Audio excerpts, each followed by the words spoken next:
Joko Widodo dan yang bersangkutan benar-benar lulusan Fakultas Kehutanan Universitas Gadjah Mada. Dalam kesempatan yang baik ini, peristiwa hukum harus dipahami menjadi satu peristiwa yang intelektual, bukan liar, bukan satu keadaan yang diada-adakan, tapi ini fasilitas negara. Sebagai negara hukum harus diprioritaskan pendekatan ilmu hukum ini. Pernyataan saya yang pertama adalah kaitan dengan penjelasan atau apa yang disampaikan oleh pihak sama sekali tidak bernilai secara hukum. Kenapa? Karena tidak disampaikan dalam sidang pengadilan. Jadi itu sama dengan cerita-cerita yang lainnya juga yang bersifat di medsos, ya, yang menjelaskan betapa banyak bukti-bukti sebaliknya yang menjelaskan palsunya ijazah Presiden Jokowi. Maka oleh karena itu kita juga tidak anggap itu, kita hanya fokus kepada peristiwa hukum yang mana klien kami Mas Bambang Tri melakukan gugatan.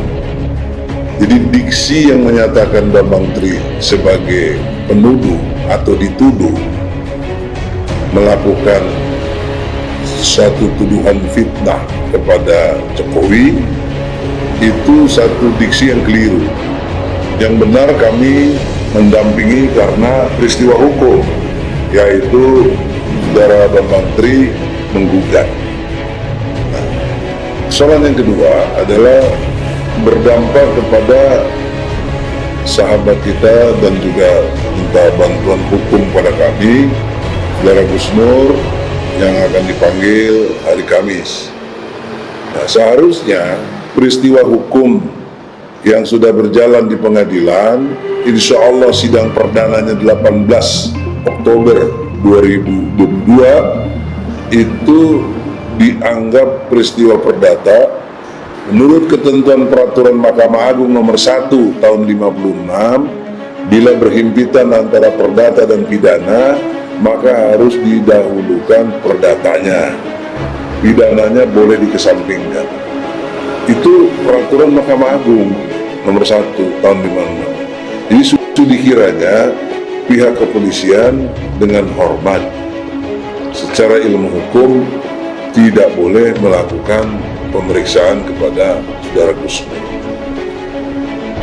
Nah, oleh karena itu dua peristiwa hukum ini harus dihormati menjadi satu peristiwa yang ada ketentuan hukumnya gitu. Adapun yang dilakukan oleh pihak-pihak yang seperti UGM, ya, atau pihak kepolisian yang memanggil saudara Gus Nur, itu tidak ada ketentuan hukumnya yang berlaku. Ya, yang berlaku kalau mau bikin penjelasan yang sebaik-baiknya di pengadilan. Yang ketiga, fokus gerakan hukum yang saya dan kawan-kawan lakukan ini adalah fokus kepada ijazah SMA-nya yang palsu. Betul Pak? Betul. Ya. Nah, pertanyaan saya sekaligus kita bisa jelaskan kepada khalayak ramai, kalau ijazah SMA-nya palsu, kenapa bisa diterima di UGM? Anda mungkin ada peristiwa yang bisa dijelaskan? Silakan. Ya, silakan ya, singkat dulu. Ya, no, sedikit aja. Yang khusus itu ya, nanti kan ada hal yang perlu. Kalau Anda senangnya ditanya jawab. Oke. Ya. Yang kalau kita bisa pastikan bahwa ijazah SMA Jokowi itu palsu, maka otomatis dia tidak bisa menjadi terdaftar menjadi mahasiswa UGM. Jadi penjelasan UGM itu tidak ada gunanya sama sekali kalau kita tidak membahas keaslian ijazah SMA yang nanti akan kita gugat di pengadilan itu. Gitu. Nah, nanti akan saya jelaskan lebih lanjut. Oke. Setelah yang lain-lain. Oke, nah, jadi begitu saudara-saudara, satu ketentuan yang sangat objektif. Ya, artinya objektif itu, walaupun dia klien saya tidak boleh berpihak. Tapi objek apa yang dibahas, itulah harus kita bahas secara jubedil, jujur, benar, dan adil. Nah, itu namanya OS jubedil, objektif, sistematis, toleran, jujur, benar, adil. Nah, oleh karena itulah, saudara-saudara, banyak orang keliru seolah-olah ya penjelasan UGM itu menjadi selesai, terutama menjadi tenang buat Jokowi. Saya kira itu orang-orang yang tidak mengerti hukum ya, dan sangat disayangkan kualitas seperti UGM yang kita banggakan ya, karena istri saya juga lulusan UGM ya, insya Allah mahasiswa teladan dari UGM insya Allah ya. Itu juga menjadi satu situasi yang nggak mungkin kita mendiskreditkan UGM ya, karena saya bagian dari keluarga UGM juga gitu kalau lihat dari sudut istri. Maka pertanyaan seriusnya seperti yang Mas Bambang sampaikan, mengapa kok bisa ada keluar ijazah universitas ya, sementara untuk masuk universitas kan harus ijazah SMA dulu ya gitu ya. Jadi nanti Anda jelasin lagi ya. Nah, yang terakhir saudara-saudara, sebagai satu peristiwa hukum, sudi kiranya pihak pengadilan tidak berpretensi apa-apa, tetapi berdasarkan pengalaman tahun lalu kita juga menggugat Jokowi, lalu pengadilan Jakarta Pusat menjawabnya dengan tidak elok, padahal sudah sidang 8 kali, dengan kesimpulannya pengadilan negeri Jakarta Pusat tidak berwenang. Nah, nanti saya berharap secara intelektual, mari kita kesempatan yang sangat berbahagia, karena harus dimengerti ya, bahwa ini cara kami ini kalau disangka baik oleh siapapun, terutama Jokowi, ini adalah cara membantu Pak Jokowi sendiri supaya dia itu teruji benar ijazahnya dan disebutkannya di pengadilan, kan jadi membantu dia. Jadi jangan jahat kepada pandangannya kepada klien kami. Betul Pak? Betul. Nggak ada rasa dendam apa-apa? Nggak ada karena kebencian apapun? Nggak ada kepentingan apapun? Nggak. Dan Anda nggak pernah kenal Pak Jokowi kan? Nggak. Ada di hoax itu, ada foto Anda waktu kecil katanya? Itu foto saya dicuri. Maksudnya gimana? Foto saya dicuri, ditempelkan ke foto itu supaya seolah-olah saya temannya Jokowi, terus kemudian karena hidup saya gagal, saya nulis Jokowi undercover. Gitu ya, settingan dong. Ini nggak benar ya? Nggak benar itu.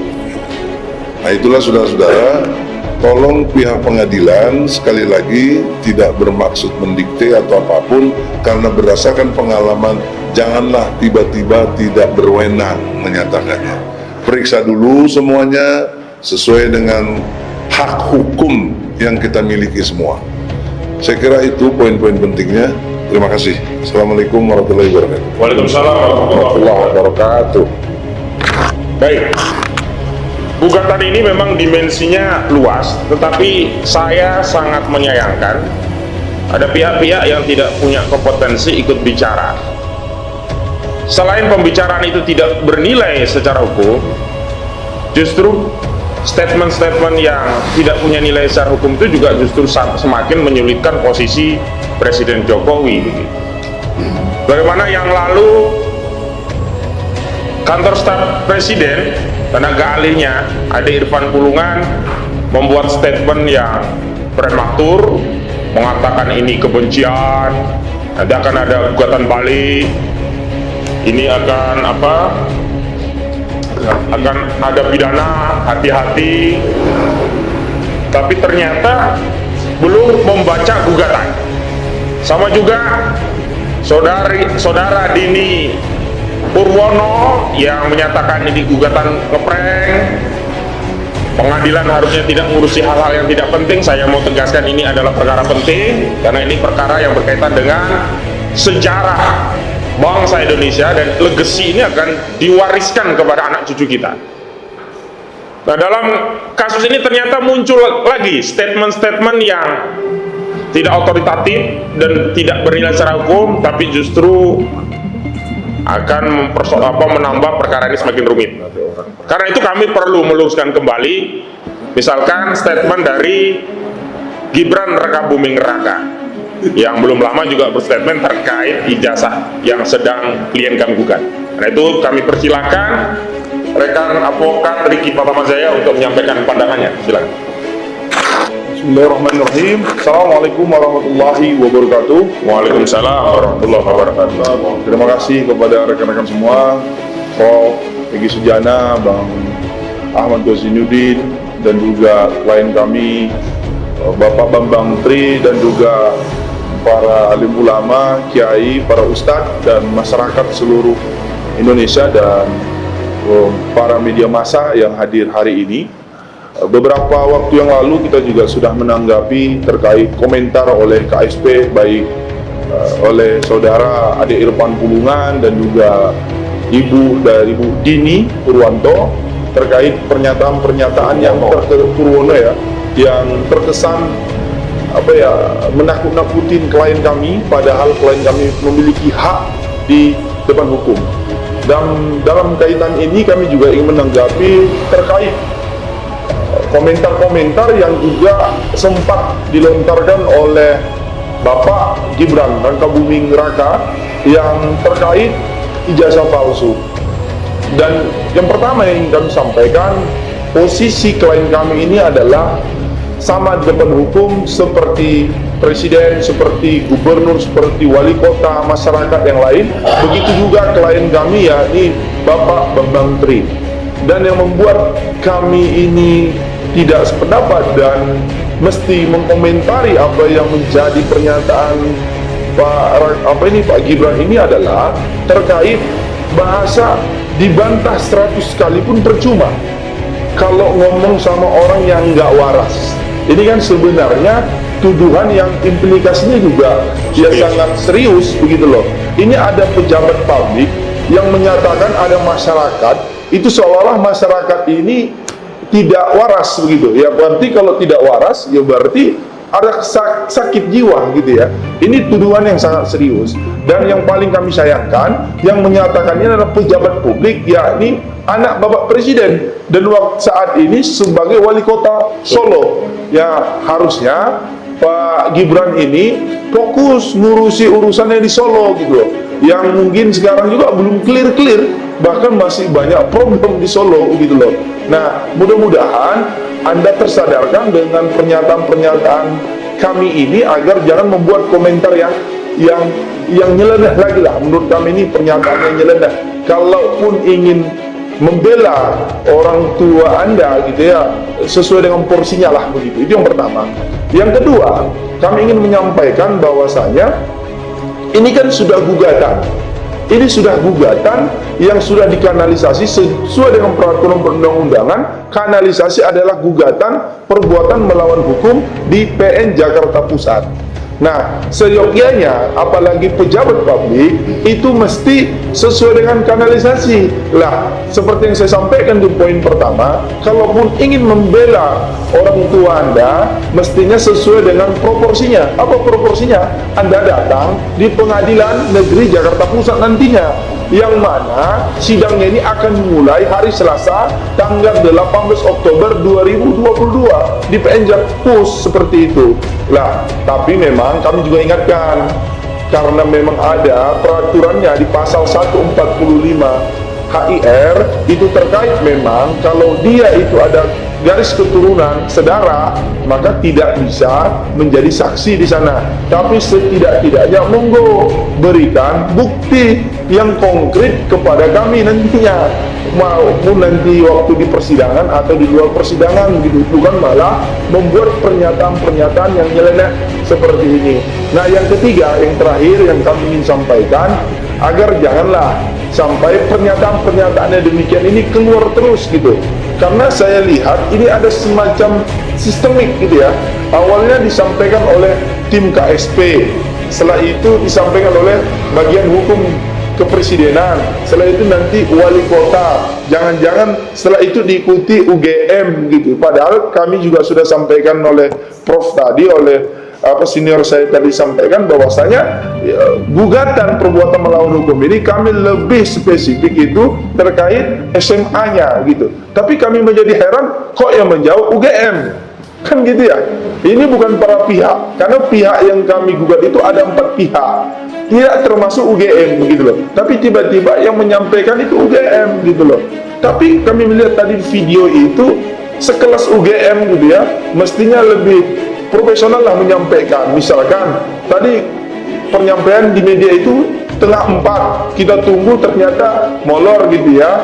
Dan yang paling parah itu kami kurang jelas gitu ya, audio itu kurang jelas gitu ya, seperti Prof itu menyampaikan terkesan terbata-bata gitu, seperti ada tekanan poin per poin. Juga kita melihat ini seperti ada yang